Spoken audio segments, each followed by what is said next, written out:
നമസ്കാരം, ഞാൻ ADGP Sreejith, Sabarimala chief police കോർഡിനേറ്ററാണ്.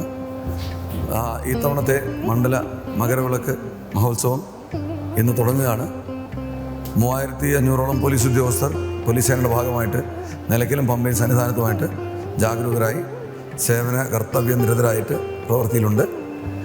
എല്ലാ തരത്തിലുള്ള തയ്യാറെടുപ്പുകളും പൂർത്തിയായി കഴിഞ്ഞു. ഏകദേശം 30,000-ഓളം ഭക്തർ ഇന്ന് വൈകുന്നേരം ദർശനത്തിനെത്തുന്നുണ്ട്. 70,000-ഓളം വെർച്വൽ ക്യൂ ബുക്കിങ്ങും 20,000 സ്പോട്ട് ബുക്കിങ്ങുമാണ് ബഹുമാനപ്പെട്ട ഹൈക്കോടതിയുടെ നിർദ്ദേശപ്രകാരം നമുക്ക് അനുവദനീയമായിട്ടുള്ളത്. വെർച്വൽ ക്യൂ ബുക്കിങ്ങോടുകൂടി തന്നെ മാത്രമേ ഇവിടെ ദർശനത്തിന് വരാവൂ എന്ന് എല്ലാ ഭക്തജനങ്ങളടുത്തും ഉള്ള അഭ്യർത്ഥനയാണ്. എന്തെങ്കിലും കാരണവശാൽ വരുന്നവരുടെ കൂടെയുള്ള ആൾക്കാർക്ക് കിട്ടാതെ വരുന്നവർക്ക് ആണ് സ്പോട്ട് ബുക്കിംഗ് അറേഞ്ച് ചെയ്തിട്ടുള്ളത്.